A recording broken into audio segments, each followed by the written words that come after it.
ইসলামের সুমহান মর্যাদাকে উন্নীত করার জন্য রাসূল করিম সাল্লাল্লাহু আলাইহি সাল্লামের মাধ্যমে বদর দিবসে যে ঐতিহাসিক প্রেক্ষাপট সংগঠিত হয়েছিল সেটি আমাদের জন্য অত্যন্ত শিক্ষণীয় এবং কি কিয়ামত পর্যন্ত আমাদের জন্য অনুসরণীয়। যেমনটি হযরত বলেছিলেন, আল্লাহ পাক কোরআনুল কারীমে বলেছেন, ওয়ালাকাদ নাসারাকুমুল্লাহু বিবাদরি ওয়া আনতুম আদিল্লাহ ফাত্তাকুল্লাহা লাআল্লাকুম তাশকুরুন। আল্লাহ তাআলা সেই দিনের কথা স্মরণ করিয়ে দিচ্ছেন যেদিন সংখ্যায় ছিল ৩১৩ জন, কাফের ছিল ১০০০।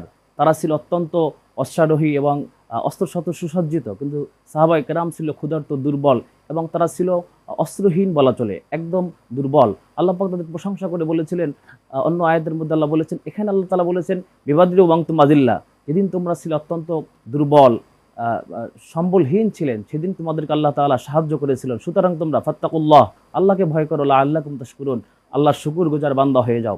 এখান থেকে বড় শিক্ষা হচ্ছে, সংখ্যা যত কম হোক না কেন, সত্যের পক্ষে লড়ে যাওয়ার জন্য আমাদেরকে দৃঢ় হতে হবে, মনকে স্থির করতে হবে, দিনের জন্য আমাদেরকে জীবনটাকে উজাড় করতে হবে। এটি বদরের প্রধানতম শিক্ষা। জি, আসলে এই দিনের জন্য আমরা কিভাবে উজাড় করব, ছোট্ট একটি বিরতির পর আবারও আপনার কাছে ফিরবেন ইনশাআল্লাহ। সুপ্রিয় দর্শক, আপনারা দেখছিলেন ভাইয়া হোটেলস প্রেজেন্স আলোকিত পথ পাওয়ার্ড বাই এটি টাইলস কো স্পন্সর হিসেবে রয়েছে সলভে। নিচ্ছি ছোট্ট একটি বিরতি, আমাদের সাথেই থাকুন। ফিরে এলাম বিরতির পর, আমাদের সাথে থাকার জন্য ধন্যবাদ। আপনারা দেখছিলেন ভাইয়া হোটেলস প্রেজেন্স আলোকিত পথ পাওয়ার্ড বাই এটি টাইলস কো স্পন্সর হিসেবে রয়েছে সল্ট বে। ফিরছি আলোচনায়। যে মহতরম, আপনি বলছেন চমৎকার আলোচনা করছিলেন। জি, বিষয়টি হচ্ছে বদর আমাদের জন্য শিক্ষণীয় একটি বিষয়। ইসলামের সুমহান মর্যাদাকে উন্নীত করার জন্য, ইসলামকে বিজয়ী করার জন্য সংখ্যায় বেশি হওয়া জরুরি নয়। বিশেষ করে ইমানের বলিয়ান হয়ে, ইসলামের তেজে তেজিয়ান হয়ে একটি ছোট্ট কাফেলাও যদি সত্যের পক্ষে কাজ করে যায়, লড়ে যায়, আল্লাহ তাআলা বিজয় দান করবেন।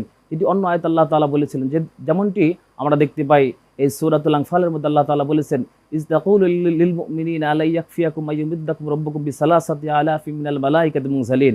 রাসূল করিম সাল্লাল্লাহু আলাইহি সাল্লাম সাহাবায়ে কিরাম তাকে উৎসাহিত করছেন যে তোমাদেরকে যদি বলা হয় ৩০০০ ফেরেশতার মাধ্যমে আল্লাহ তাআলা সাহায্য করবেন, তাতে কি তোমরা সন্তুষ্ট নও?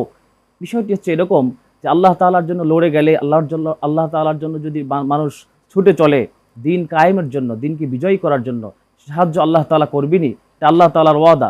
যেহেতু রাসূল করিম সাল্লাল্লাহু আলাইহি সাল্লাম এটা আমাদেরকে শিক্ষা দিয়েছেন, আমাদের উচিত হচ্ছে যে কোনো বিষয়ে ইসলামকে সামনে রেখে, দিনকে সামনে রেখে, দিনকে বিজয়ী করার জন্য, সমাজে, রাষ্ট্রে দিনকে প্রতিষ্ঠিত করার জন্য আমাদেরকে লড়ে যেতে হবে।